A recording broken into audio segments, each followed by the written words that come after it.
Welcome back to New Rockstars. I'm Jessica Clemons, and one of my most anticipated films of 2025 finally released, and that's Ryan Coogler's Sinners. Sinners is an extraordinary film that weaves tales of vampires with hoodoo, horror in the 1930s Jim Crow South, exploring tension between establishing a legacy and owning an identity, and a touch of cultural appropriation, of course. The film finds this beauty and depth and power in one of the most devastating periods in history, while simultaneously conjuring ancestral spirits through music and battling vampires. It goes without saying this film is my cup of tea, and I've looked at Ryan Coogler as a beacon in film since I first saw Fruitvale Station. So in this video, I'll be breaking down the movie, but more of a technical perspective, analyzing the film from what worked and what didn't work. But yes, I will also be including a lot of hidden details. As much as Sinners is a vampire and period movie, it's very much rooted in a cultural lineage. As you may have already seen, Ryan Coogler has been very transparent about where the movie's inspiration came from, noting his grandfather and Uncle James, who both hailed from Mississippi. His uncle later moved to Oakland. Uncle James would listen to Delta blues music, and after his passing in 2015, Coogler began to associate that music with him, connecting and reminding him of his uncle, which dances in the theme for this movie where music transcends both life and death. The film opening by highlighting the belief in wood carvings by including the Irish poets and singers who believed they could foresee events, the Choctaw fire keepers, and the griots of West Africa. You might recognize the name from Wakanda Forever. That was also the name that Shuri gave her AI, after the same storytellers. All three groups serve as practitioners who preserve their history and culture through storytelling, usually through some form of oral tradition, verbally being passed down through poems, songs, dance, you name it. The idea that music can transcend life or time isn't really unheard of. Music has been a long-standing medium in oral traditions and is often linked to something more spiritual or something beyond. It's the conflict between music and religion and the possibility that there can be truth to myths that makes this narrative more compelling in the film. The movie officially begins in Clarksdale, Mississippi, October 16, 1932, a day after the violent events, and you can already see the vibrant dark colors and sheen of the full landscape at work, and how Coogler, Autumn, and Hannah were really just cooking here. Creatively, Coogler brings a lot to the table. After landing the deal with Warner Brothers, it gave him the chance to work with different formats. He's working with Autumn Durald Arcapa, who stepped behind the camera for The Last Showgirl, Marvel's Loki, and Black Panther Wakanda Forever. This time shooting in IMAX, 65mm, and Ultra Panavision. Now, I can't recommend enough for you guys to go seek out that video with Ryan Coogler on Kodaks explaining so clearly the differences in film formats and aspect ratios, because it's honestly brilliant and easier to understand through his words. As much as movies share stories and build upon actors' performances, it's still a visual medium, so we expect more beyond the story. It's gotta ground us in imagery, and that ropes in what colors they use, what lenses are best, the lighting, frame, and shape. The IMAX film cameras are kind of a rarity to use. No one really uses them, especially in feature films like this. It's expensive, massive, and actually pretty noisy, especially for dialogue scenes. IMAX is also very tall. It gives you a 1:43:1 ratio, and Ultra Panavision is wide, and it gives you a 2:76:1 ratio. They use Ultra Panavision for moments to feel isolation. They wanted to capture emotionally how far people would travel to meet up, and workers in the cotton fields, and the kind of weight in the sky to the texture of the ground. They ended up using nearly 30 minutes of IMAX footage for the vampire fights and outside the juke joint, along with one of the opening scenes inside the church, and some of the more emotional moments such as the musical performance. Shooting on large format allows colors and textures to really just come to life, and it requires a lot of discipline and rehearsals to determine what to include in the frame during the shot. For example, Smoke's tank at the end of the movie resembles the color of rust on the juke joint, and that's to pull your visuals intentionally. So much relies on the Academy Award-winning costume designer Ruth Carter and the production designer Hannah Beachler, both of whom worked on Wakanda Forever with Autumn Coogler and Sinners composer Ludwig Göransson. They're all very close at this point. When we first enter the church, we get this beautiful wide shot, all white. We see the preacher is centered, he's surrounded by 3 crosses, and the framework of the church is 33 inches wide between the planks. Threes are really important here because Jesus died at 33. This also reminds us of the Trinity, precisely what we're seeing right here, the Father, the Son, and the Holy Spirit. The Holy Spirit being that of being inside a church and the congregation. Hannah Beachler, the production designer, mentioned that there is an Easter egg related to Wakanda Forever inside the church, and I haven't been able to find it, but it might be the wooden planks making the W on the wall for Wakanda. It could also be maybe their outfits, but that feels like it's more tied to Ruth Carter for costuming. If you have more details, please let me know, Hannah Beachler, just tell me. Right before Sammy's dad confronts him, shaking his hand at his despicable ways, we are startled by a jump scare from Remmick at the end of the film when he shouts, "Sammy!"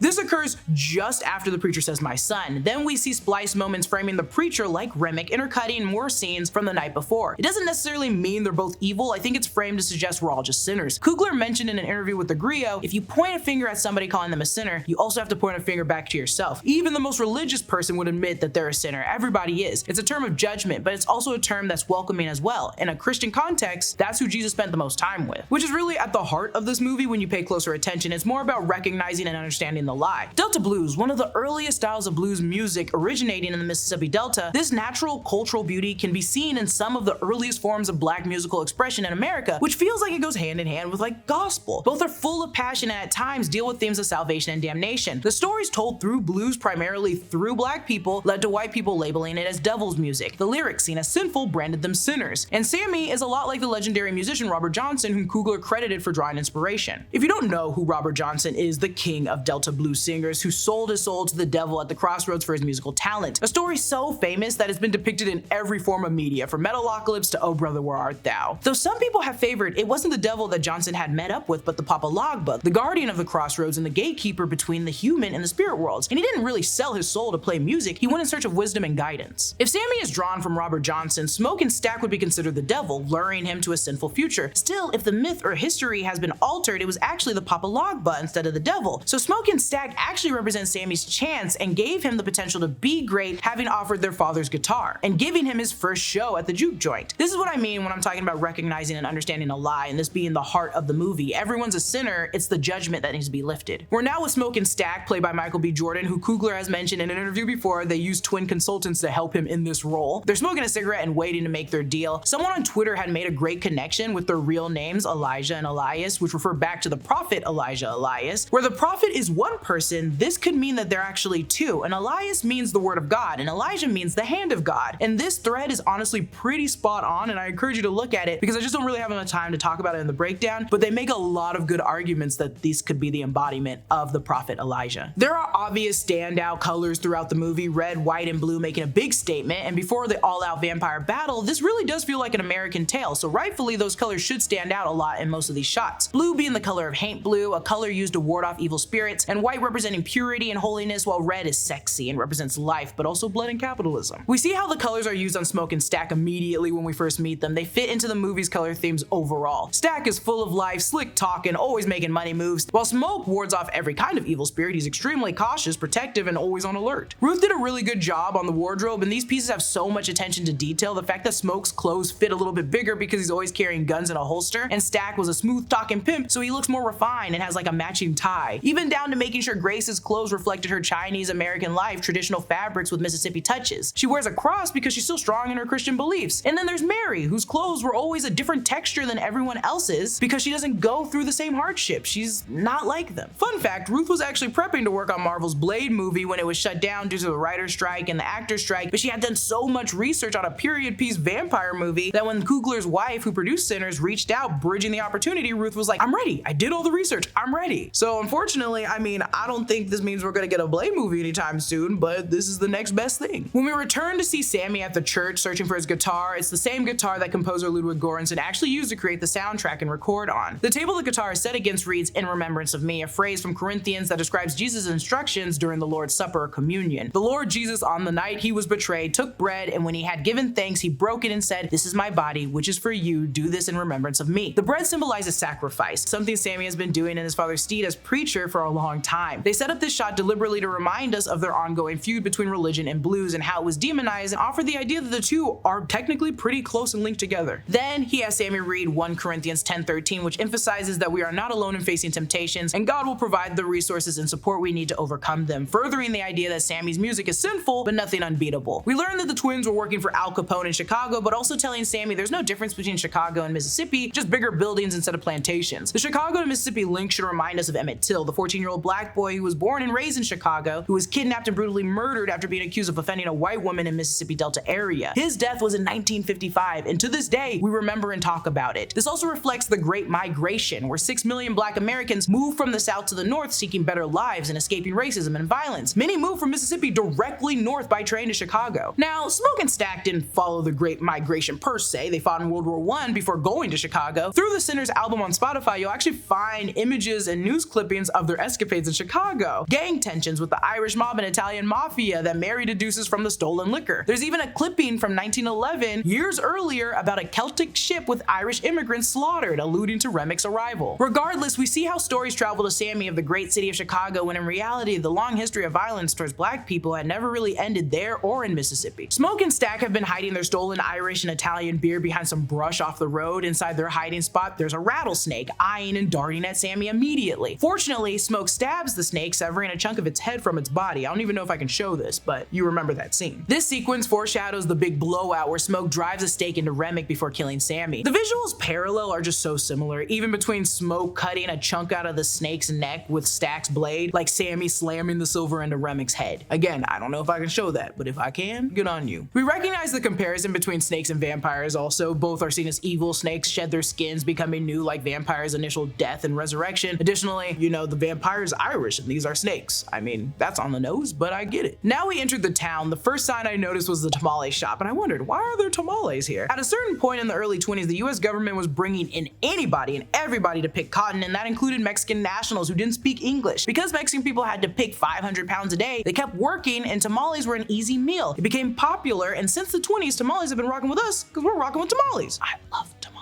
It's also so tough to see this, but they have a WQBC broadcasting station that was first licensed in Utica, Mississippi, and later moved to Vicksburg. It's just an old school radio station that I noticed immediately. This is where we meet Li Shun Li and Yao's Bo Chow. For those that don't know, Chinese immigrants originally came to the Delta to work in the cotton fields. After slavery ended, plantation owners could no longer rely on the free labor of enslaved people, so they sought out the Chinese workers, whom they viewed as inexpensive and politically powerless. However, the work in the fields was short-lived due to low wages and harsh conditions, and many eventually opened grocery stores, and during segregation, they served the black community when the white community wouldn't. Thus, they found themselves in a unique position, neither entirely accepted by white nor black communities. And Bo's actor spoke to the fact, using their dialect as an example of them occupying a middle ground. He said, because of her, Grace's association with white people, she would take on more of their dialect, and I would take on the dialect of black people. That spoke to them having two stores. There would be that subtle code switching that immigrants do and what Chinese people have to do wherever they go. While Stack and Sammy venture to their next errand, he mentions having Charley Patton's guitar. Some would call him the father of Delta blues. His music supplied a great foundation for other blues players like Robert Johnson, whom I spoke about earlier, Muddy Waters, and Howlin' Wolf. We learn at the end of the movie that this was all a big fat lie and the guitar actually belonged to their daddy. Sammy begins singing Travelin', our first time hearing Miles Catton sing, and it's phenomenal. We've learned in interviews that Miles actually performs and tours with the incredible musician Her, and she was the one who encouraged him to audition for this role, so thank God. God bless her. We'll hear the song again at the end of the film when older Sammy, played by Buddy Guy, performs again for Stack. Mother's Day is coming up, and I am determined to remember far enough in advance to get my mother a gift that she will love. And if your mom's into music, audiobooks, podcasts, or watching your videos on YouTube like my mom, you can't go wrong with a pair of Raycon's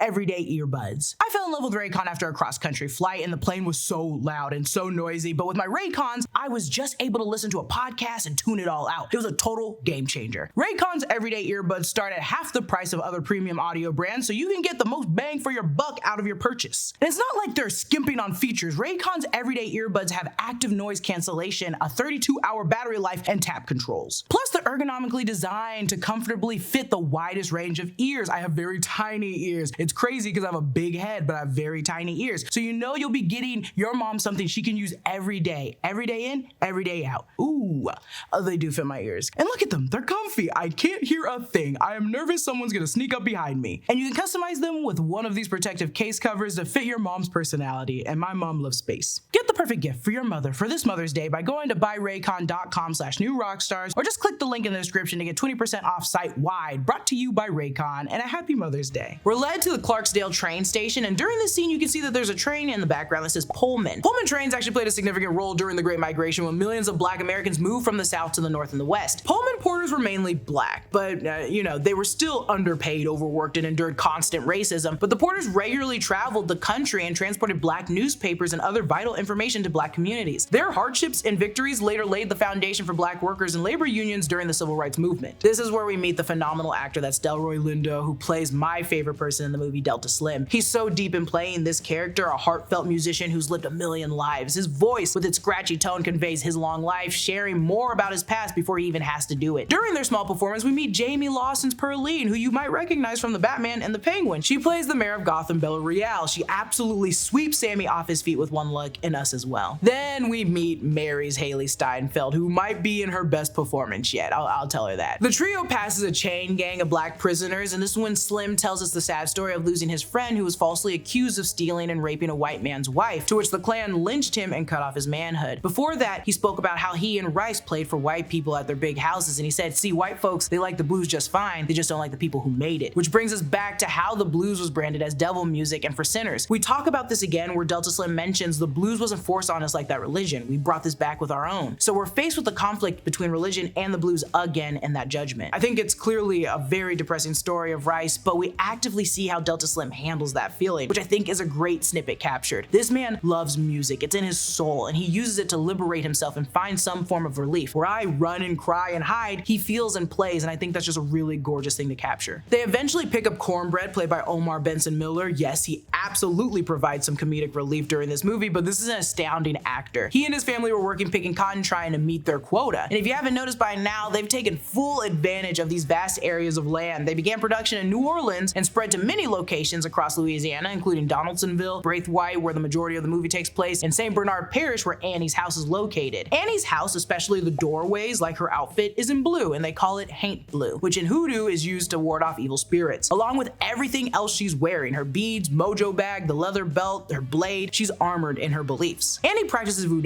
They're connected to like voodoo, but distinct in terminology, referring to the African diaspora religions and the West African religion from which they derive. I basically consider them different in the sense that voodoo emerged in the Americas, blending African traditions. Many enslaved Africans did believe in the protective powers of haint blue, and the pigment was made from crushed indigo plants, but in South Carolina, they used indigo as a cash crop similar to cotton to produce dye, and the Hain house, built on St. Bernard Parish, was also once a real plantation, so Annie's home already comes with a layered past. As everyone makes their way to the juke joint, I like that Grace is dressed like Rosie the Riveter. Rosie the Riveter became a symbol around the 1940s after the movie's time, but has always represented women in the workforce, and Grace is a working woman. She makes the signs, every sign in the store, I assume all the signs in town. She's an artist, owns the market, and is a mother. Ruth said that the looks are part of the stories, and hers is that she's a working woman. Then we meet Jack O'Connell's Remmick. Jack O'Connell we'll see again in 28 years later, but you may recognize him from Skins. Good for Jack O'Connell. We're also introduced to his soon-to-be bandmates Joan and Bert. This is Lola Kirk and Peter Dramanis, and if I pronounce your last name Peter, I am so sorry. I've been trying to figure out how to pronounce it, and I could not find you saying your last name in interviews. Both musicians have illustrious musical careers. A lot of the actors in this movie are musicians first, which is unsurprising. Outside Joan and Bert's home, 3 vultures are flying overhead, and we see them again near the juke joint later. These vultures are often seen as a negative symbol, typically foreshadowing death or impending disaster. This reflects the fact that both the juke joint and Joan and Bert's home will soon be devastated by a vampire. The vultures are also depicted during the wood carving scene when discussing the Irish filly, highlighting the danger that Remmick brings. The 2 races were worn by the Choctaw people, and if you remember my breakdowns from Echo, I've discussed the Choctaw people before, and their land spans like Mississippi, Louisiana, Alabama, a lot of the South. In this context, the man is speaking the Choctaw language, which is incredible. Also, they did a favor by trying to help those races. If Remmick saw the KKK hood, I'm sure they did too. So honestly, good on them for leaving after trying one time to help you, but they did a favor and you didn't even listen, so whatever. Then we jump. We're gonna jump in this breakdown to the euphoric performance, the performance. The layers created here might have been the best meal I've ever had in a movie theater. It's unique, it's beautiful, it's almost too hard to describe. There's something about hearing tales and believing them when you know it's just fiction, but getting the opportunity to breathe it and see it all just feels so rapturous. It's the individual reflections of every single person in the room's past and future, spirits and ancestors bleeding into the scene so smoothly. It's the beats changing for each time period or culture, and music is a universal form of expression or sound, and I just love how they depict that here. Sammy's music conjured the spirits of everyone within the juke joint, not just black people. It's so specific that the first person we see is the Zulu dancer, who moves in a cyclone just like Pearline directly behind her, and this may be her ancestral link. Then we see the Sangali Zalem player. Of course, we get the Bootsy Collins looking ass futuristic one, and I love that the futuristic one could also just be someone from the band Parliament. Then we get a look at the DJ, this 70s ass DJ with Run DMC glasses and chain. In the middle of the dance floor is the classic 80s fashion. We get a B-boy in a white tracksuit and LL Cool J hat. As the camera moves past the DJ again, we catch sight of what I think is actually the West African griot playing their drums, and all of this is shot on a steady cam. The camera then moves to the kitchen where we have girls twerking, and to be that woman, God, I wish I could have auditioned. We then follow Grace, who gradually passes the Cali dancers in long white tees. Actually, this may be more specifically to like LA dancers. The twang on the beat that comes in, the G-Funk whistle is very nothing but a G thing. It's Cali drip regardless. We see men in the same outfit, but with red bandanas at the roulette table, so this could be people from both the red and blue groups, which is kind of cool to do. Then, by the grace of Grace and Bo, we see the Chinese Kunchi performer in her long water sleeves and the mythological monkey king Sun Wukong from Chinese opera. Yao, who plays Bo Chow, was asked by the creative team if there were any iconic figures that the Asian diaspora would recognize. He wanted to name someone who would be known by people from Vietnam and the Philippines, not only China, so it had to be Sun Wukong. Playing the character, this is a martial artist performer who's familiar with the opera dance movements of the Monkey King, and honestly, God bless. The spirit in the mask is a Gola masked Poro dancer, and the woman in red, who resembles resembles a ballerina is actually an Alvin Ailey dancer. There are so many types of dancers and spirits, and collectively they all burn the house down. When the camera pulls back to the exterior, the scene is captured using a 50-foot techno crane. This shot reveals the characters dancing amidst the backdrop of the burned mill while also showing Remmick, Joan, and Bert watching from the outside. It's interesting to see how the vampires, mainly Remmick, return after almost being burned alive in the sun. He wore suspenders along with a belt, which was a deliberate choice. Belts had recently become a significant fashion trend. Not to say that they didn't exist before, but they were seen as more of a fashion statement now, and this quirky style truly represents Remmick's character. There's a small moment during the cross-cutting conversations of Mary and Stack and Smoke and Sammy where Smoke tells Sammy about a real location. It's the independent black community in Mound Bayou in Mississippi, founded in 1887 by former slaves. After being shooed away, the trio starts singing Will You Go, Lassie Go, or Wild Mountain Time if you want to call it that. One of the earlier clues that Remmick is Irish. It's revealed throughout the movie through his Irish dancing, his accent wavering between Southern and Irish, and at the end where he speaks about a man who took his land that he's from Ireland. Remmick's actor, Jack O'Connell, spoke to The Hollywood Reporter on the inclusion in the film saying, I think because Remmick comes from a time way back because of his nature and this sort of almost immortality, it was important for Ryan to attach it to something ancient, something historic, the Irish struggle and its search for freedom. He goes on to say the migrating Irish and Scottish people that were bringing their traditional music with them, which made me really think it's important to note that Remmick probably comes from a time where racism didn't really exist, or he just never really saw it, so he assuredly is confused and hates it. Coogler loves writing his villains as both empathetic and tragic. Killmonger, Damien from Creed 3, Remmick, due to their past, complex motivations or reasoning, they're just not wrong, but in their actions, they're certainly not right. Before Remmick pounces on Mary, Coogler incorporates some rather typical vampire traits. The vampire can fly or hover, for example. We also witness traditional movie vampire defenses. They must be invited in,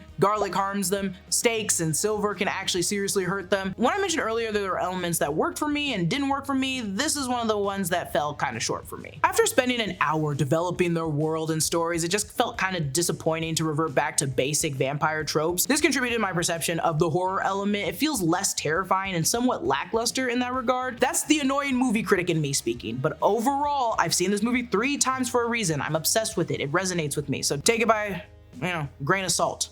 Grain of salted. I spent a lot of time wondering if the eyes were done practically or in VFX. According to Ryan Coogler in Fangoria magazine, it's a lot of practical. This is called tapetum lucidum. This is what animals have, like what we see with deers with their eyes and headlights. There's a reflective layer behind the retina that acts like a mirror bouncing light back, and they worked with a woman who made eye contacts for the movie to accomplish this. Their eyes are different in appearance too. Yes, Remmick's are red, but Stack's are purple during the Irish dance number, and Mary's, after biting Stack, feel like a lighter green, which at first I suspected was on account of maybe the length of their turning, but that still doesn't answer why Stacks are purple or blue sometimes, and Bows are like a light gray? I know this is a ridiculous argument, a ridiculous case I'm about to make right now. I know it, but this is a vampire movie, so maybe it's not so crazy. Doesn't this remind us all of Samuel L. Jackson requesting his lightsaber to be purple for Mace Windu? He asked George Lucas if he could make his lightsaber purple, to which George Lucas said, good guys are green and blue, bad guys are red. Both Ryan Coogler and Michael B. Jordan are super nerds, and this would pay homage to Samuel L. Jackson and add another sci-fi element to the story. I don't know if it's the case, but it could also symbolize Black Panther, another Coogler joint that starred Michael B. Jordan. I'll also add that different lighting is applied for the interior and exterior shots. Depending on their contact lenses and how much Coogler decided to enhance them for a moment, it could reflect the tone a little differently. I think Remmick's and Stack's were intentional, again, coming back to the red, white, and blue standout colors in the entire movie. Additionally, red and blue make purple, so even if his eyes are purple, it's still aligned and connected to the standout colors for the film. We then hear Pale Pale Moon sung by Pearline, and the beat complements the movie's actions nicely. I've never danced to a man being stomped on the ground before. The sequence has some great crosscuts between what both twins are doing right now, which I don't think I can show, especially what Stack is doing at this point. But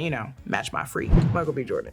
Why did you do that scene? This is such a freak movie. This is a movie for freakazoids, and that's why we all like it, because we're freakos. After shooting Cornbread in the face and watching his undead brother sprint out, we get another excellent scene, in my opinion, Remmick's performance of the traditional Irish song Rocky Road to Dublin, Under Thunderous Clouds. He's got everyone dancing in clockwise and counterclockwise motion. Jack O'Connell has spoken about it plenty of times, how he used to do Irish dancing as a child, and he got someone to help him get back into it for the movie. This scene took me by literal storm. Ryan Coogler talked about liking Irish music, and I'm so glad I'm not the only black black person that does. My favorite part of the dance is the group just rushing to him at the end, something we do to gas each other up. He just wants peace, music, and family, but it's just not consensual. When Remmick confronts them while they're inside the juke joint, it's a great scene depicting Remmick's nature to empathize with them immediately. This empathy is rooted in his past in Ireland, where his land and his home were taken away from him. He doesn't want to see them broken or divided. Instead, he seeks to build them up. He sees himself on the same battlefield and intends to provide them with the resources to fight back. But at the same time, he desires Sammy's music. He understands they're dying when he turns them, yet he also relieves them of their inhibitions. He fails to recognize that in doing all of this, he is compromising their freedom. And Remmick is a complex character. I get it. And it's just frustrating that he doesn't see himself as just another white man perpetuating the actions of a white man during Jim Crow. Eventually, the vampires make it to the juke joint, and all thanks to Grace. I don't want to blame Grace for all of this, but girl, you kinda did it. In the ensuing fight, we lose Annie, Grace, Delta Slim, and Pearline. When Annie dies, Mary reacts so viscerally, and I take this moment as evidence that their authentic selves are still in there. What I really like about this is Remmick's bite only slightly transformed them physically. Yeah, they have basic vampire skills and weaknesses, but he really just relieved them of their ambitions. When the final battle between Smoke and Stack and Sammy and Remmick begin, between raging transitions, this music feels like it's a rock opera. It's very dramatic. Once Remmick catches Sammy, they both begin the Lord's Prayer from Matthew 6 to 6:13. This is the prayer, or at least the one that I slightly remember. It basically encourages us to follow God's will, avoid temptation, and ask for his protection against Satan. While Smoke and Stack continue to wrestle, Stack tries to bite Smoke, but Annie's mojo bag continues to keep him safe. You can see it like vibrating off to stop him. Luckily, Smoke saves the day, and Sammy, like I mentioned with the snake earlier from the beginning shot, was foreshadowing. Remmick's life as we know it ends in a tornado of flames with instrumental of Rocky Road to Dublin playing as he's lifted to the sky. With Sammy and Smoke left behind, Sammy walks to his father's church as Smoke attempts to roll a cigarette. We see the past snippets, some moments we didn't even see in the movie yet, as everyone prepares for the juke joint's grand opening. And I love that the men are highlighted in blue tones. We all reminisce about the past and those now dead and gone, which is why I believe he removes the mojo bag and he's ready for the end, but he's not going out so easily. You can see his military helmet, the grenades, all around military grade weapons. This model of gun is the 1918 Browning automatic rifle, or BAR for short. This was used a lot during World War II and the Korean War, but it was also used in late 1918 during World War I. The helmet is also a very World War I item. Unlike the WW2 helmet, the brim is more extended and flatter. We get more cross-cutting between Smoke and Sammy. Sammy confronts his father and Smoke kills the KKK. Both moments serve as juxtapositions illustrating how they face different monsters from their past before moving forward in life. There's this excellent shot of Smoke rising from the trees and brush like he's back in the war. Then he gets out a Tommy gun, which is, you know, very Al Capone, very Chicago. Though we read this as Smoke dying and moving on, he's holding his baby and he's with Miss Annie. In the end, we see older Sammy in Chicago, Illinois on October 16th, 1992, the same day the horror film Candyman was released in theaters, a movie about a hook-handed killer who appears in the mirror after you say his name 5 times. But you know, it also explores themes of racism and social inequality, and the movie is set in, you guessed it, Chicago. Older Sammy is played by Buddy Guy, a blues guitarist and singer known for the Chicago blues, an 8-time Grammy winner who heavily influenced generations of other great musicians like Eric Clapton, Jimi Hendrix, and Jimmy Page. His band is named Pearline after his first love. Then we see 90s Mary and Stack still together, still thriving. You might remember these sweaters, these beautifully designed sweaters. Michael B. Jordan is rocking the 1990s Coogie, the Gambler sweater, in case you're looking for it. If you stayed for the very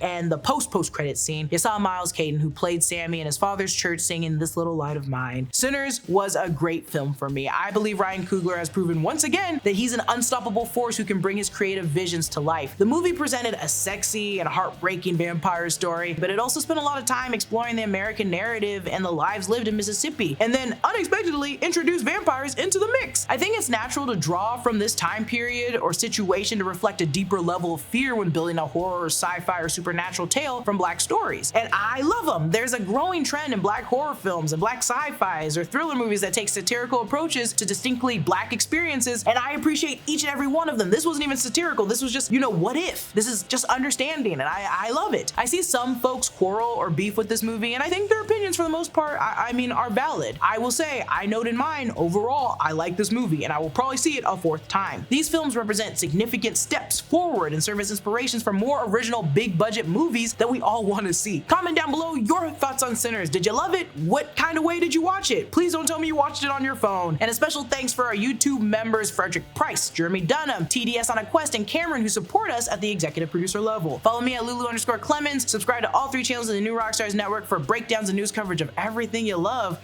Go watch Sinners.